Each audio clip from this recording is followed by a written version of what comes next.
माफ़ी चाहता हूँ, लाइव सेशन नेटवर्क की वजह से कट रहा है और अब नहीं कटेगा, उम्मीद करता हूँ। सभी साथियों से निवेदन है कि लाइव सेशन को अधिक से अधिक ग्रुपों में शेयर कर दीजिए, जिससे सभी लोग बातों को समझ पाएं और सुन पाएं। जैसा कि आप सभी लोग जानते हैं कि 69,000 शिक्षक भर्ती के अंतर्गत 6800 शिक्षकों की, ओबीसी और दलित शिक्षकों की जो चयन सूची आई है, उसके बाद से ही आयोग टीम अपनी चयन सूची को सुरक्षित करने हेतु लग चुकी थी।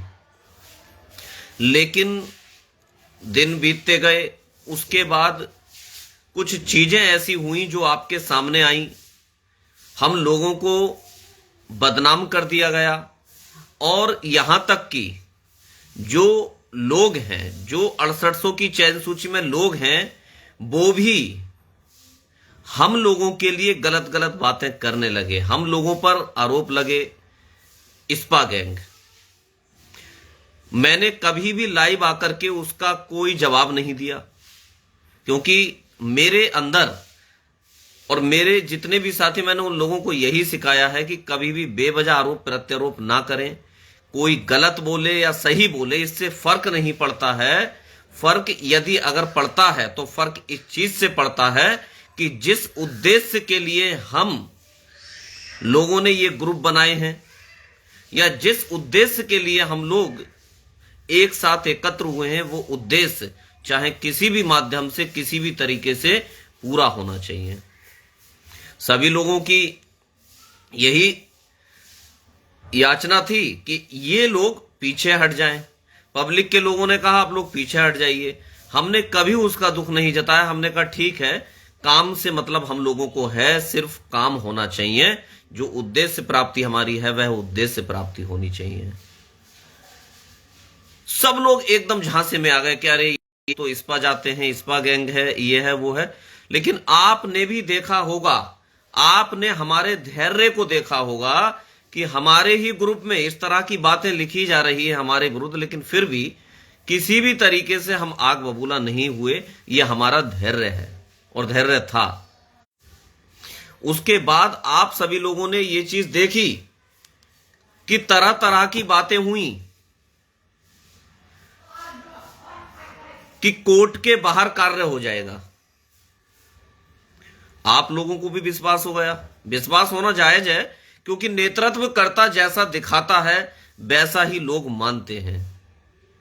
हमने भी कहा भाई, हमारे ऊपर आरोप प्रत्यारोप ये लगने लगे कि आप लोग कोर्ट कोर्ट खेलना चाहते हो और लड़ाई को लंबा खींचना चाहते हो। लेकिन वहां पर यह स्थिति हम लोगों की पैदा कर दी फर्जी आईडियों के माध्यम से और अन्य माध्यमों से कि यदि एक भी शब्द अगर लिख रहे हैं हम लोग तो उसके विरुद्ध कमेंट आ रहे हैं। तो मैंने सभी अपने लोगों से कहा कि सभी लोग शांत रहें।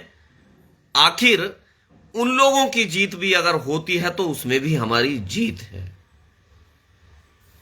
बाहर से अगर काम हो जाता है तो उसमें भी हमारी जीत है। हालांकि हमें कोई उम्मीद नहीं थी कि बाहर से काम हो जाएगा। आप लोग बेहतर तरीके से पढ़े लिखे लोग हैं और इन चीजों को समझ सकते हैं कि जब भारती पटेल की याचिका ये कह रही थी या कह रही है कि 69,000 से एक भी पद अधिक नहीं भरा जा सकता और कोर्ट ने उस पर अपना ऑर्डर पास कर दिया है, तो आखिर ऐसा कौन सा माध्यम वो हो सकता है कि कोर्ट के बाहर काम हो जाए। लेकिन आप लोगों ने ऐसा नहीं सोचा और आप लोग गर्त में जाते चले गए। जितनी भी जुमलेबाजी, उस जुमलेबाजी में आप सभी लोग निरंतर फंसते चले गए। आप लोगों ने कहा हमसे कि आप पीछे हट जाइए, हम पीछे हट गए साहब। फिर आप लोगों ने कहा कि 3 महीने आप हट जाइए, बिल्कुल, हम 3 महीने बिल्कुल हट गए, कोई हमें दिक्कत नहीं। हद तो तब हो गई कि मैंने एक पोस्ट क्या डाल दी थी कि माननीय गृह मंत्री जी तक और मुख्यमंत्री जी तक हमारी बात को पहुंचाया जाएगा। मेरी एक शीर्ष नेतृत्व से बात हुई है, मैंने उनका नाम नहीं खोला क्योंकि मुझे नाम खोलना भी नहीं चाहिए था। मेरे पास मिस्टर अमित गंगवार जी का फोन आता है कि मनोज भाई किससे बात हुई है, तो मैंने वहां पर दिमाग न चलाते हुए इस बात को बता दिया कि मेरी ओम प्रकाश राजभर जी से बात हुई है और उन्होंने ये हमसे जो है कहा है, कुछ डॉक्यूमेंटल चीजें उन्होंने मांगी हैं, तो वो हमने उन्हें प्रोवाइड भी करा दी, हमारा काम होगा। लेकिन उसके बाद जो हुआ वो आप लोगों से बिल्कुल भी छुपा नहीं है।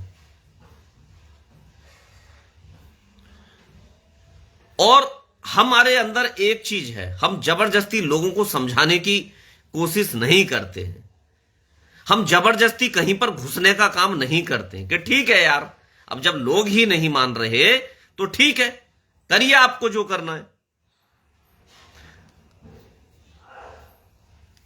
लेकिन आप लोगों की बिल्कुल भी समझ में नहीं आया। वहां पर भी आप लोग हम लोगों को गलत ठहराने लगे। हमने बिल्कुल भी लिखना ही छोड़ दिया। अंततः समय में जब 12 अक्टूबर की डेट लगी, ये आप लोग बेहतर तरीके से समझ सकते हैं कि 12 अक्टूबर कल है। 12 अक्टूबर डेट लगी कोर्ट से, तो हम लोग बहुत ज्यादा परेशान हो गए।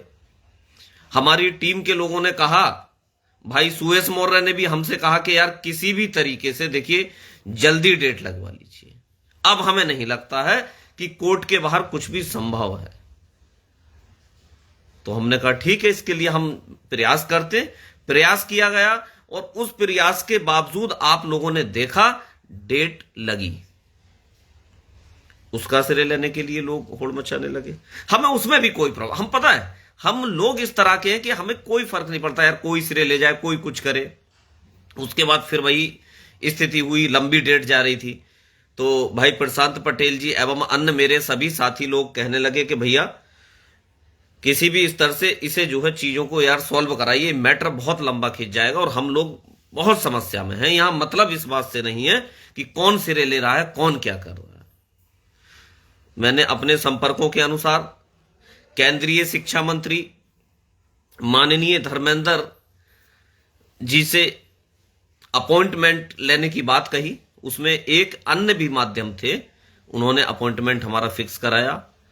भाई प्रदीप बघेल जी को वहां पर मैंने भेजा और जब प्रदीप बघेल जी ने उन्हें ये सारी बातें बताई कि सर आपके द्वारा ही देखिए ये चीजें जो हुई हैं, न्यूज़पेपर में निकला था, आपने हमारी काफी मदद की है, तो उन्होंने कहा अच्छा ये अभी तक मैटर सॉल्व भी नहीं हुआ है।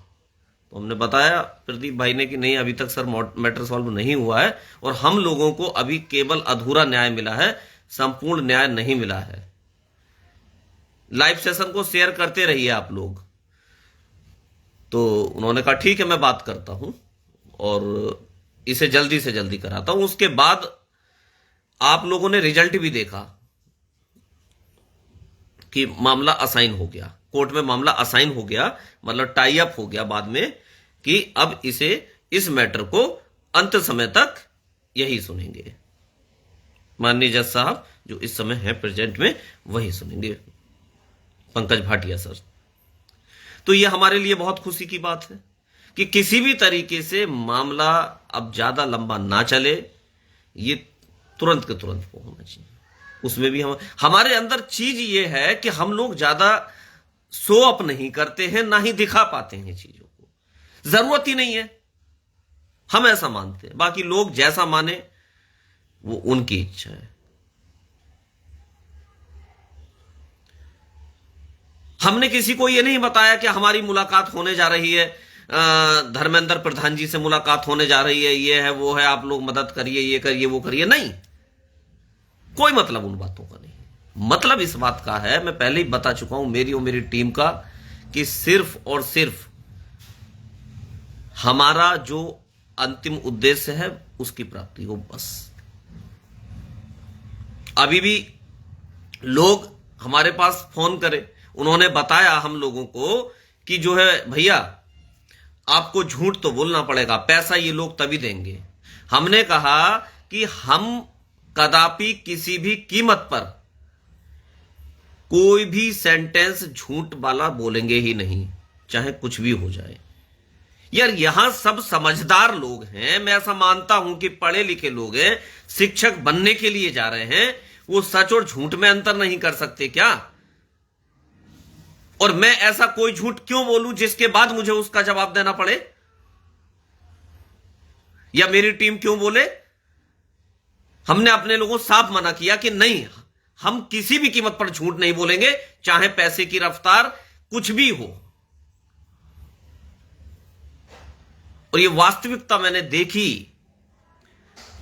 कि आप लोग झूठ के सहारे तो अभी दोबारा से 40-50 लाख रुपया लुटा दोगे, लेकिन आप लोगों को यह नहीं समझ में आ रहा है कि अगर कोई व्यक्ति सच बोल करके पैसा मांग रहा है तो उसे मदद करनी चाहिए।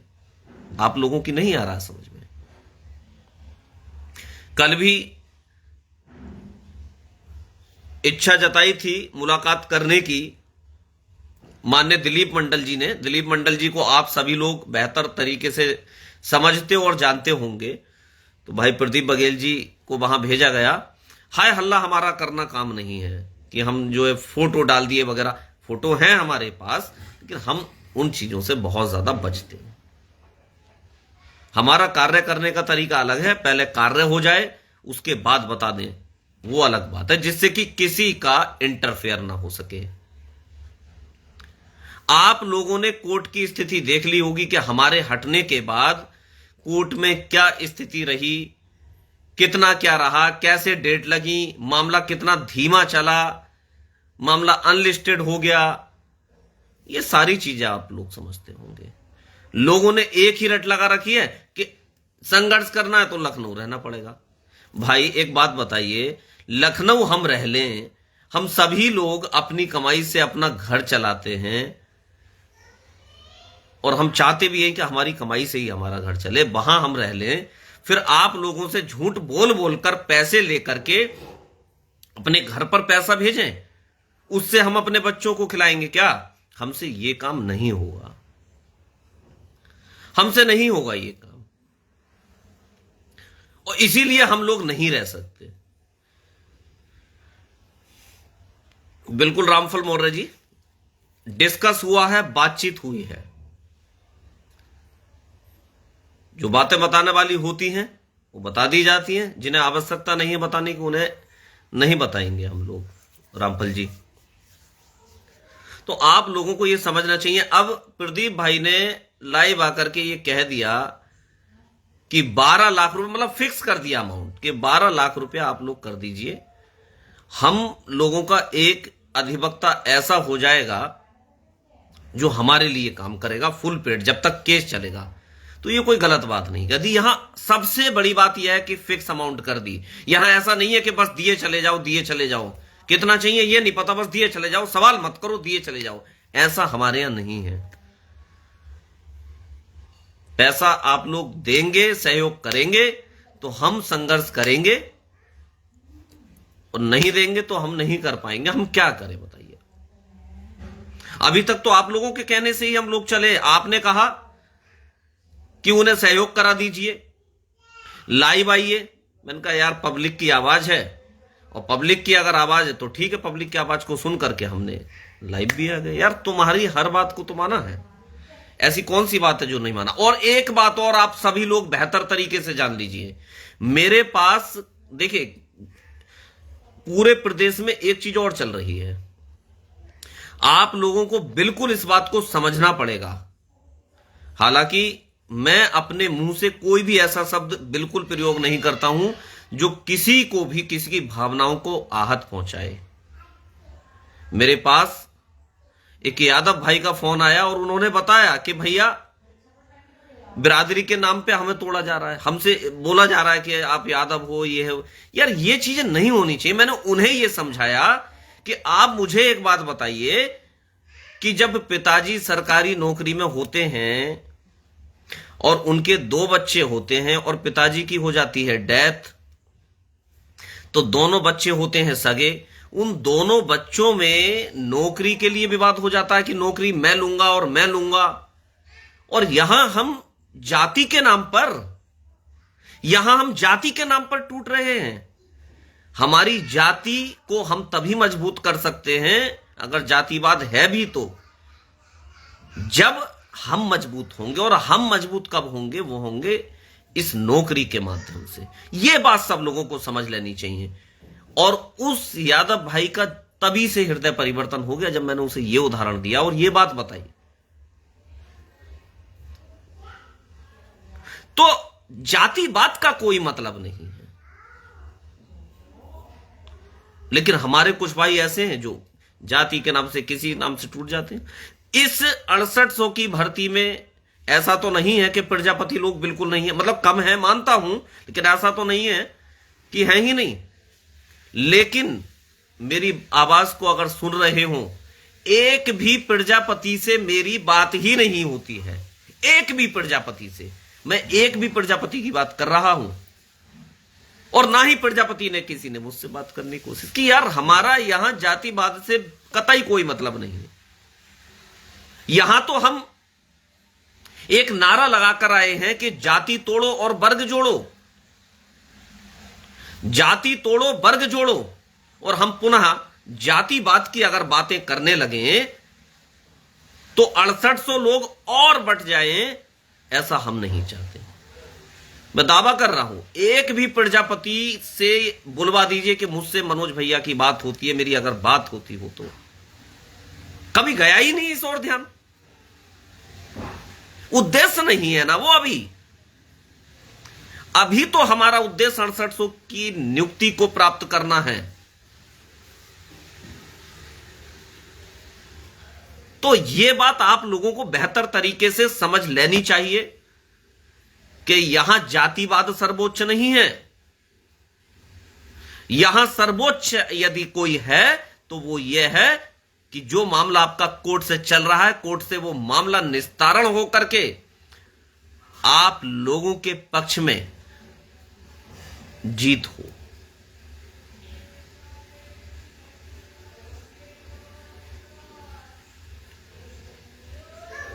आप लोगों को यह बात बिल्कुल समझनी चाहिए। दूसरी बात करता हूं मैं जिलाध्यक्षों पर। जितने भी उत्तर प्रदेश के अंदर जिलाध्यक्ष हैं, बुरा कोई नहीं मानेगा, वह मात्र इस बात से खुश ना हो कि हम जिलाध्यक्ष की उपाधि लिए हुए हैं।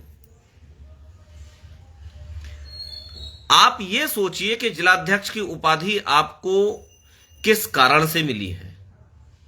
आपको जिलाध्यक्ष की उपाधि मिली है कि नियुक्ति हो जाए इसलिए। तो आपका यह कर्तव्य है, आपने अपने अपने जनपद में कार्य किया है,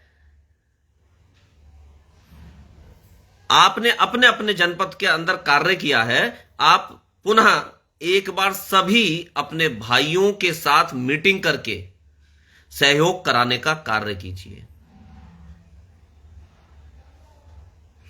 मैं आपको विश्वास दिलाता हूं कि यहां यह नहीं होगा कि कोई हिसाब लेने आओ और आओ मैं जूते से मारूंगा, वो चीज नहीं होगी। यहां पर आप ये समझिए ना, आपको समझना पड़ेगा कि जो हमारा उद्देश्य है नौकरी को प्राप्त करना, उसके अलावा चाहे वो जातिवाद का उद्देश्य हो, जिलाध्यक्ष बनने की कूटनीति अथवा उद्देश्य हो, कोई मतलब यार किसी बात का नहीं है। एक बार आप अध्यापक बन जाएंगे, उसके बाद भी राजनीति के अवसर आपको मिलेंगे, अन्य कई अवसर मिलेंगे।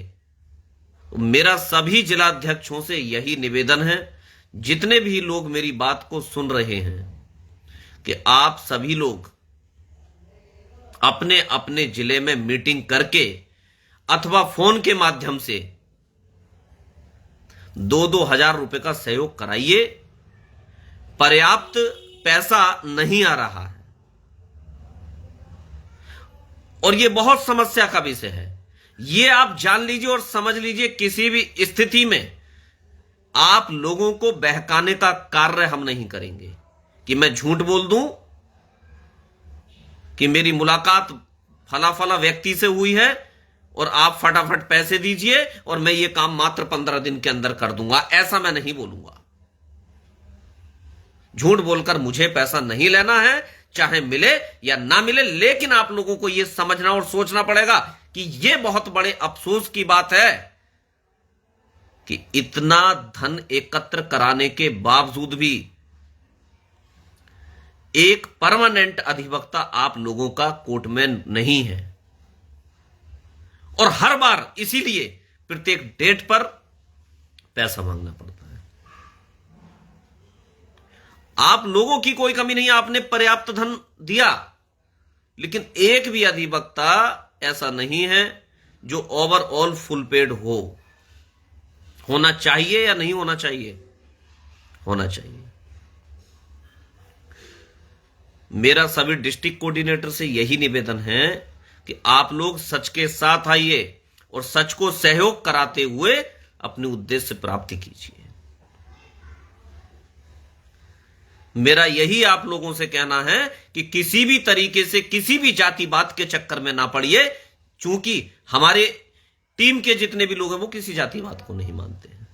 हमारे भाई पवन साक्यवंशी हो गए, प्रमोद झा जी हो गए, प्रदीप बघेल जी हो गए। आपने देखा है किसी के अंदर कोई जातिवाद? नहीं देखा होगा, मैं ऐसा मानता हूं। या मैं हो गया, मेरी तो किसी से बात ही नहीं होती प्रजापति से। तो भाई आपको यह समझना पड़ेगा कि पूरी उम्र पड़ी है और सब कुछ चीजें हैं। यहां सबसे पहले हम अपनी जो जिस उद्देश्य के लिए हम लोग एकत्र हुए हैं, एक परिवार में बंधे हैं, एक चयन सूची में बंधे हैं, पहले हम उसकी प्राप्ति तो कर लें।